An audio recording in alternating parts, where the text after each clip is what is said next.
tentar, poder sentar. Quero convidar você a abrir sua Bíblia comigo no livro de Gênesis, capítulo 17. Leremos os versos de 1 a 8. Gênesis, capítulo 17, os versos de 1 a 8. Nesta manhã eu quero dar sequência à minha fala de domingo passado, domingo pela manhã, quando nós falamos sobre esse texto. Eu quero concluir, então, aquilo que Deus propôs no meu coração trazer da parte desse texto. Então, estou olhando esse texto a partir o renovo de Deus. O renovo de Deus, parte 2. Vamos ler Gênesis 17, de 1 a 8. Quando atingiu Abrão a idade de 99 anos, apareceu-lhe o Senhor e disse-lhe: Eu sou o Deus Todo-Poderoso. Anda na minha presença e sê perfeito. Farei uma aliança entre mim e te multiplicarei extraordinariamente. Prostrou-se Abrão, rosto em terra, e Deus lhe falou: Quanto a mim, será contigo a minha aliança, serás pai de numerosas nações. Abrão já não será o teu nome, e sim Abraão. Por quê? Por pai de numerosas nações te constituí. Far-te-ei fecundo extraordinariamente, de ti farei nações, e reis procederão de ti. Estabelecerei a minha aliança entre mim e ti, e a tua descendência no decurso das suas gerações, aliança perpétua, para ser o teu Deus e da tua descendência. Dar-te-ei e à tua descendência a terra das tuas peregrinações, toda a terra de Canaã, em possessão perpétua, e serei o seu Deus. Meus irmãos e irmãs, estamos pensando nesse ano naquela temática crescendo e avançando, quando muito embora às vezes no coração nós retrocedemos, quando muito embora às vezes nós meio que desvanecendo a fé, esmorecendo a fé, a esperança, muitas vezes nós perdemos de vista este crescimento proposto por Deus, e os avanços se tornam grandes desafios, se tornam até pesadelos para nós. Quantas vezes as circunstâncias nos tiram a alegria, o fervor da fé, a esperança de que as coisas irão melhorar. Quantas vezes nós naufragamos na fé, flagrosamente, miseravelmente.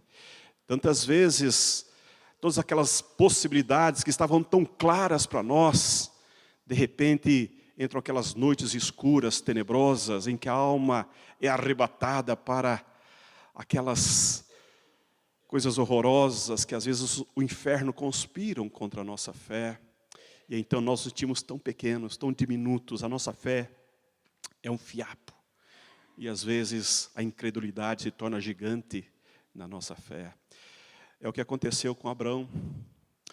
Abrão estava aguardando a promessa de Deus. E esse texto fala, Deus aparece a Abrão 13 anos depois que ele aparece anteriormente. Há um lapso de tempo de 13 anos da manifestação de Deus a Abraão. Então logo Deus fez a promessa para Abraão e ele caminhou com Deus. Quando ele então apartou-se de Ló para caminhar em Deus, ele tomou uma decisão com a sua esposa de ajudar a Deus, oferecendo a esposa oferecendo a sua escrava para Agar, a egípcia, para ter o filho da promessa. E ele então achou a ideia interessante para dar uma mão para Deus nas suas promessas. E Deus silenciara-se com ele. 13 anos depois, então, Deus agora fala com ele. E Deus fala para ele, Abrão. E diz o texto que Abrão tinha 99 anos. Crescendo e avançando, esta é a ordem de Deus. Esta é a chamada de Deus, esse é o chamamento de Deus para a sua fé, para o seu coração, para a nossa igreja, para mim, para a minha família, para todos nós. Nós somos chamados a entrar numa relação de dependência crescente em Deus, apesar das circunstâncias, apesar das dificuldades, dos desafios, e não ceder à terrível tentação de querer ajudar Deus, dando uma mãozinha para Deus nas nossas circunstâncias, pegando atalhos, pegando movimentos do coração, inclinações da nossa mente. Não. Esse texto nos traz esse grande alerta, porque Deus é Deus, e Ele é fiel em cumprir as promessas na tua vida. Então Deus está restaurando Abraão nesta aparição, neste movimento de Deus. E eu estou vendo alguns princípios da ação de Deus em nossas vidas, a partir do renovo de Deus na vida de Abraão.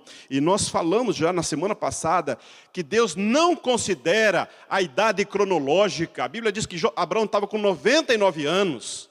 99 anos, já era uma pessoa senil, idosa. Não havia muita expectativa de futuro para esse homem.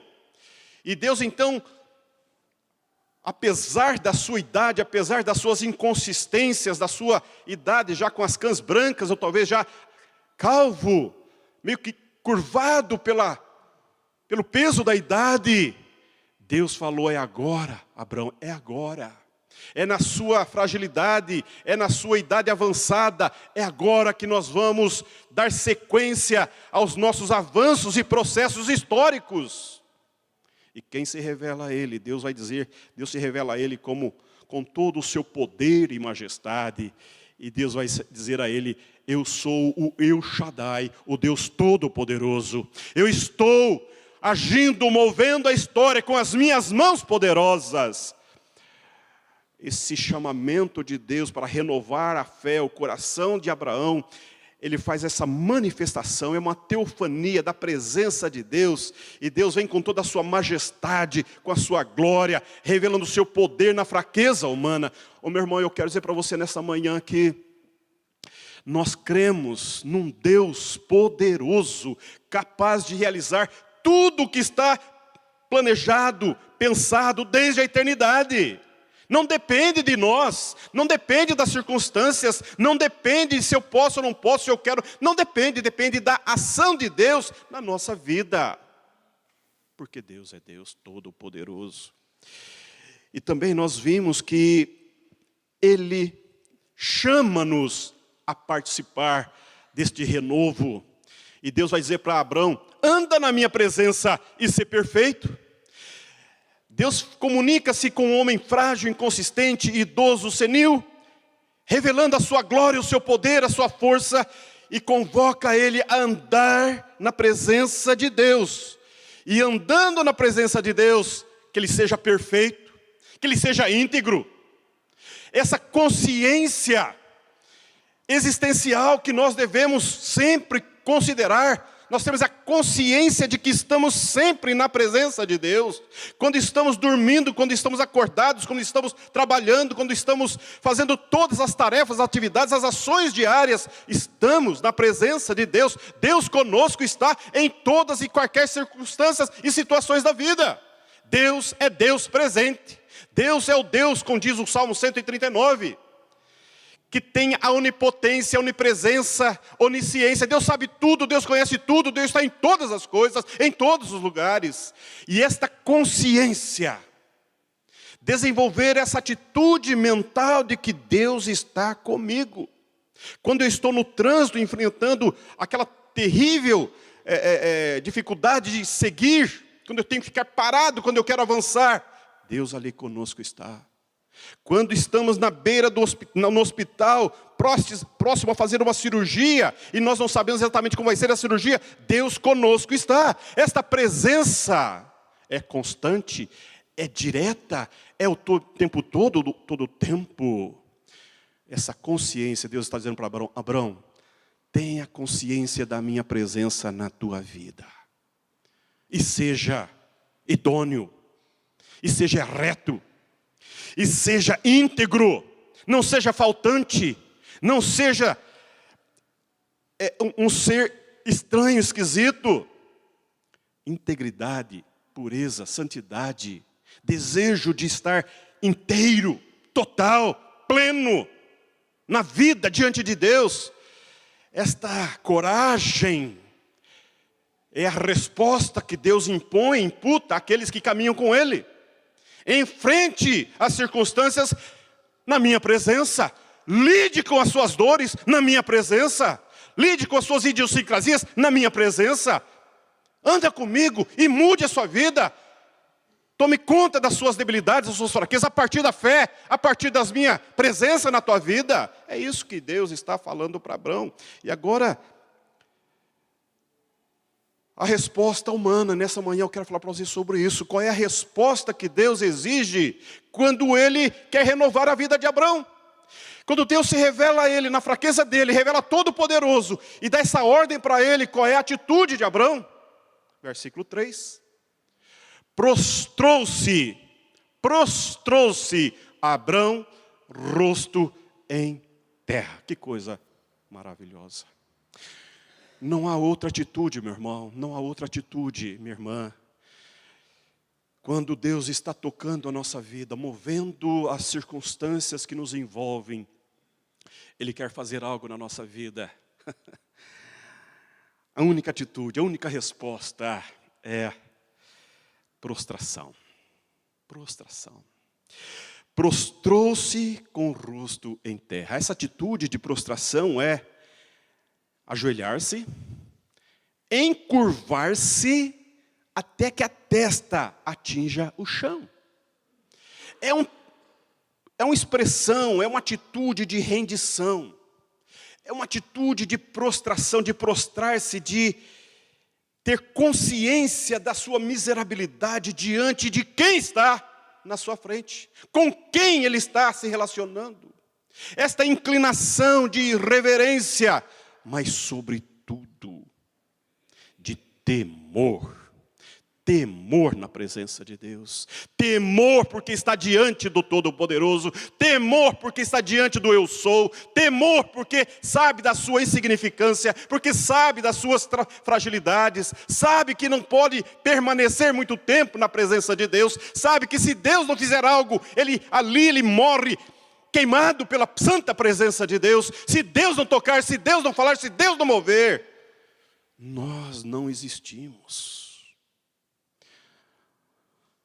Jó, na sua fragilidade, na sua inconsistência, na sua dor, na sua perda, no seu prejuízo, ele foi com tudo para a presença de Deus, ele prostrou-se na presença de Deus, e ele chorou na presença de Deus, e ele se rasgou na presença de Deus, e ele disse: Deus, o pó não pode te adorar, as tuas mãos me plasmaram. Prostração para Abraão, isso é tão comum, meu irmão. Olha comigo que está lá no capítulo 12 de Gênesis, 12, versículo 8. Passando dali para o monte ao oriente de Betel, armou a sua tenda, ficando Betel ao ocidente e Ai ao oriente. Ali edificou um altar ao Senhor e invocou o nome do Senhor. Gênesis 13, 18. E Abrão, mudando as suas tendas, foi habitar nos carvalhais de Mamre, que estão junto a Hebrom, e levantou ali um altar ao Senhor. E ainda, Gênesis 14, de 18 a 20. Melquisedeque, rei de Salém, trouxe pão e vinho, era sacerdote do Deus Altíssimo. Abençoou ele Abraão e disse: bendito seja Abraão pelo Deus Altíssimo, que possui os céus e a terra. E bendito seja o Deus Altíssimo, que entregou os teus adversários nas tuas mãos. E de tudo lhe deu Abrão o dízimo. Este homem caminhou por fé. E todas as suas peregrinações, ele separava tempo para erigir altar a Deus. Era um homem que tinha consciência da presença de Deus e ele adorava a Deus. Ele fazia suas paradas e onde ele parava, ele furava poço, ele dava nome àquele lugar.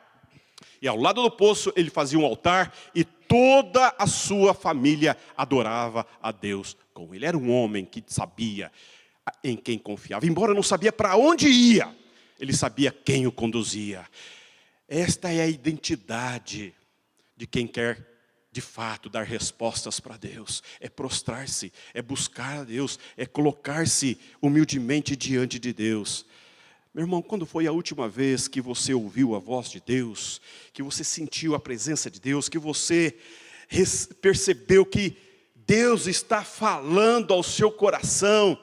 E qual foi a última vez que você reconheceu esta presença santa, esse movimento do céu no teu peito, essa presença augusta, maravilhosa, eterna e poderosa de Deus na tua vida, e que você inclinou-se, que você prostrou-se, que você rasgou o seu peito, rasgou o seu coração e disse: Deus, Deus, Deus, eu estou aqui, Deus, o Senhor está aqui. E eu não sabia, como disse Jacó. Deixa eu falar uma coisa para você, meu irmão. Adoração parte deste reconhecimento de que nós estamos na presença de Deus. Nós estamos na presença de Deus. Quando nós vimos ao culto, nós não vimos aqui para ouvir o professor, para ouvir o pastor, para ouvir boas canções, não. Nós não viemos aqui para ouvir pessoas bacanas, legais, que são gente boa mesmo. Para rever amigos, irmãos, nós viemos aqui para adorar a Deus. Nós vimos aqui porque temos a consciência de que Deus requer de nós essa prostração, essa dedicação, esse tempo de culto, de louvor, de adoração ao Deus da minha vida, ao Deus da minha história, ao Senhor da minha vida, ao Senhor da minha família.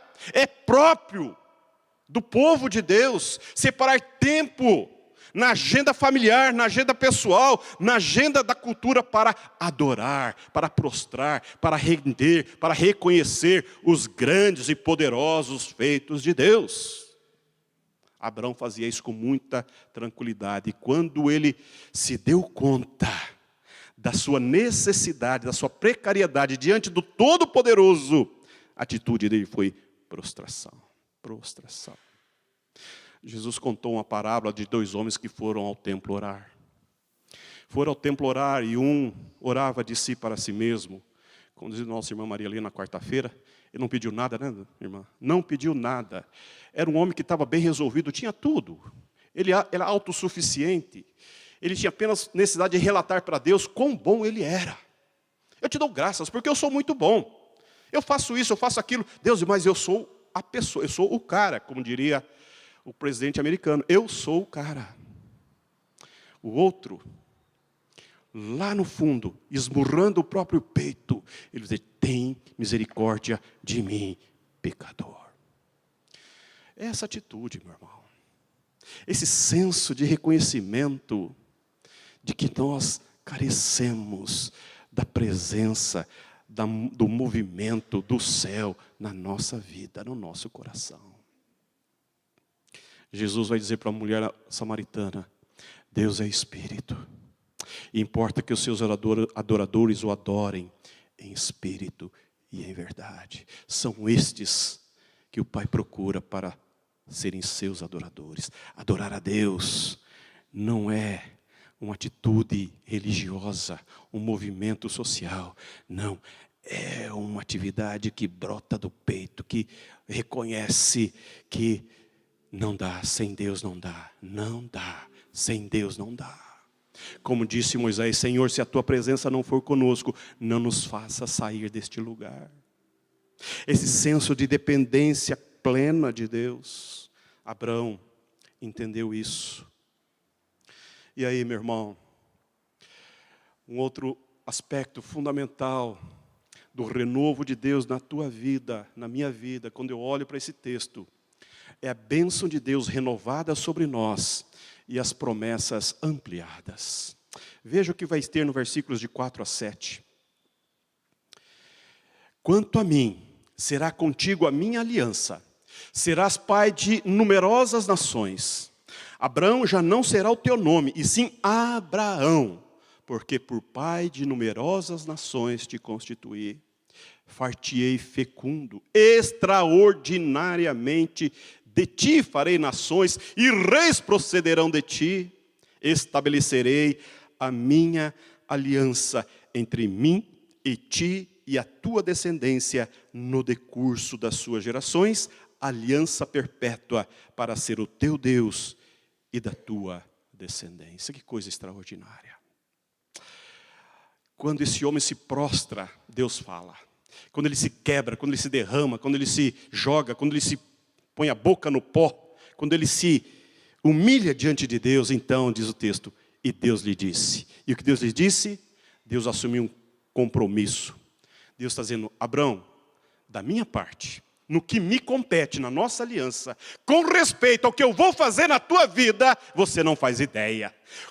Quantos movimentos do céu na tua história você não calcula, Abrão?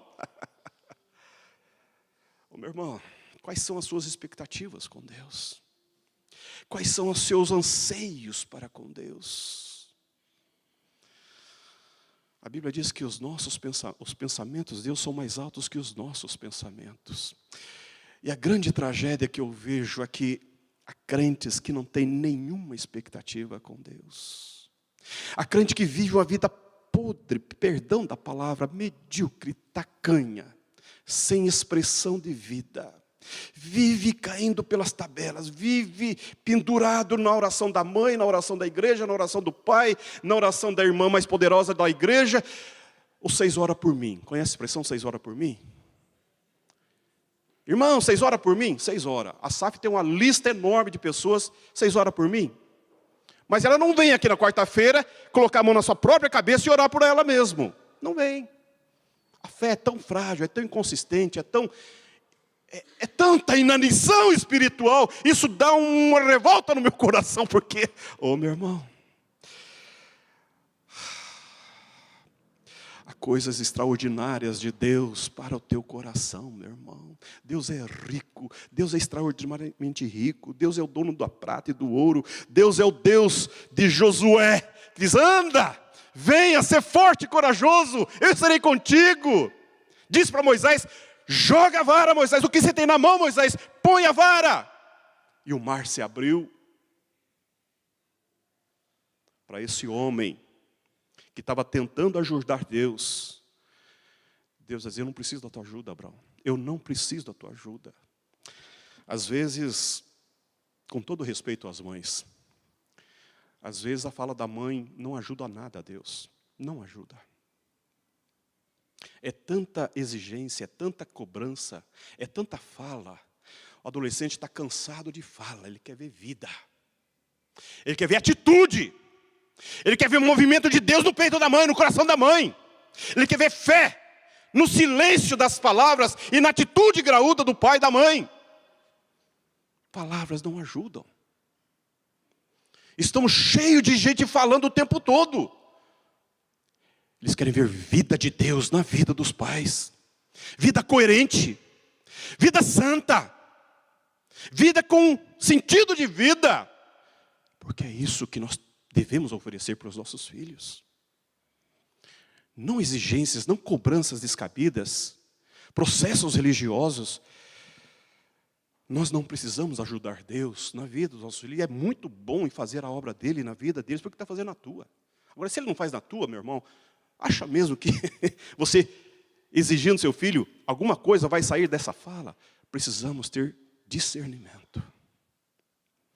Por isso que nós temos aqui uma agenda de oração. Na segunda-feira à tarde, as irmãs estão aqui clamando pelas famílias da igreja. Quarta-feira de manhã, os homens da igreja estão aqui, 7 horas da manhã, clamando pela igreja. Na quarta-feira, 8 horas da noite, nós temos o culto da família. Estamos aqui orando, clamando, porque nós temos grandes expectativas com o movimento de Deus na nossa vida. E cremos que Ele é Deus Todo-Poderoso. E não ficamos em casa lamentando, chorando, choramingando, reclamando, falando mal de Deus, falando mal da igreja. Não. É fazer como Abrão, rosto em terra, E Deus vai dizer: Abraão, da minha parte, é só bênção. É só bênção. Agora é que a coisa vai ficar interessante conosco. Eu vou renovar, eu vou ampliar a minha aliança.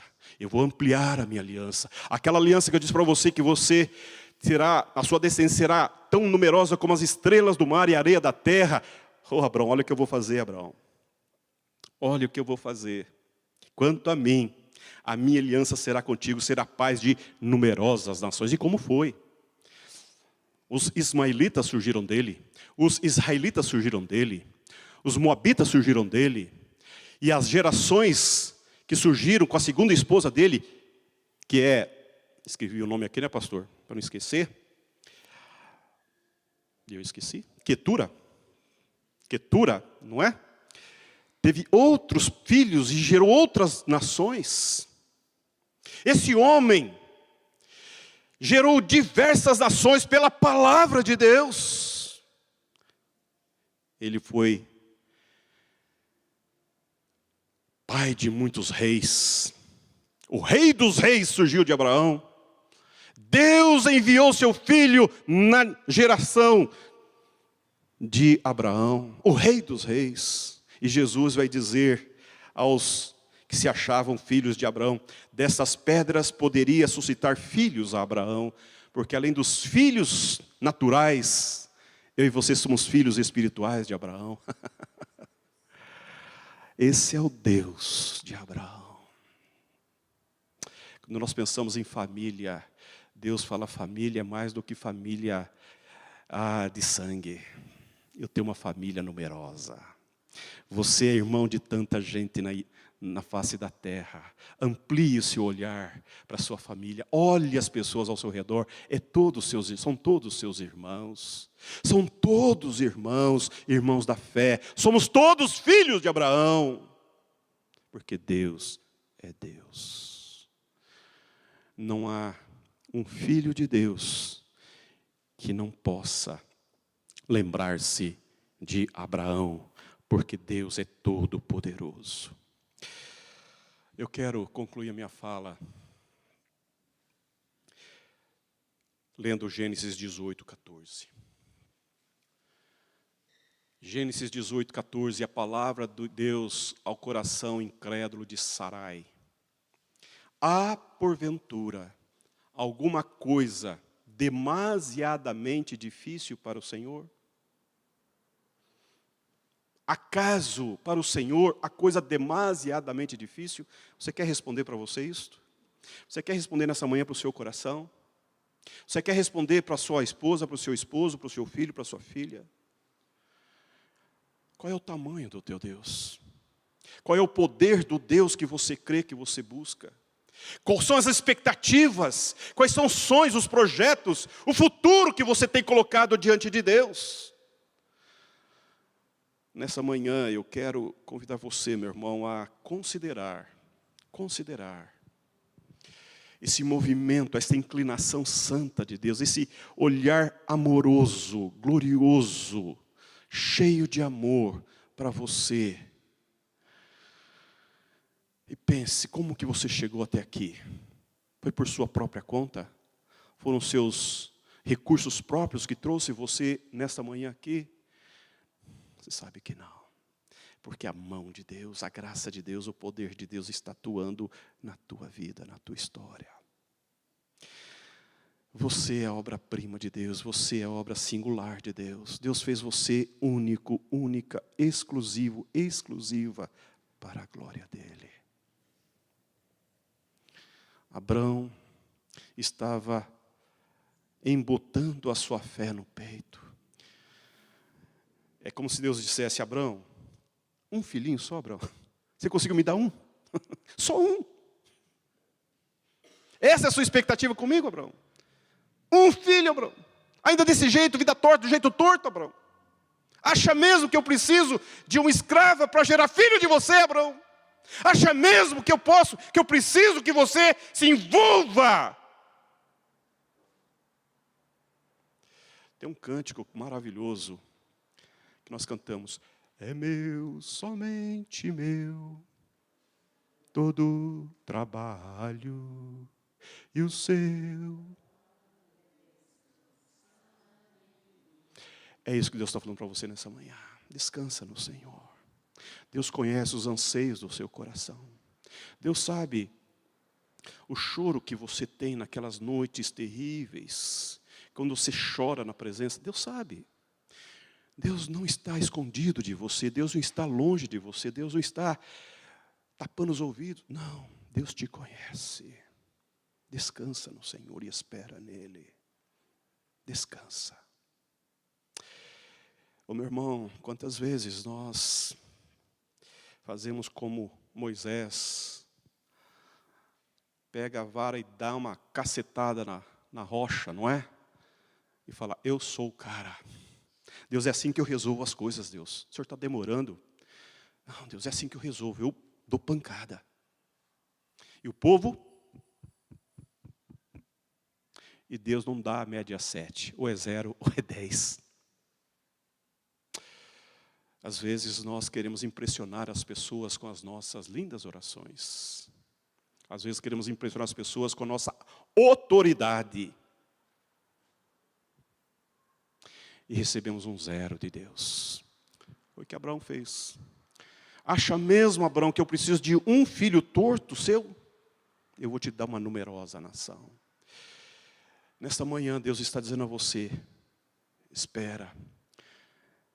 Como o Salmo 40, esperei confiantemente pelo Senhor, e Ele inclinou-se para mim e ouviu o meu clamor. Baixe sua cabeça, eu quero orar com você.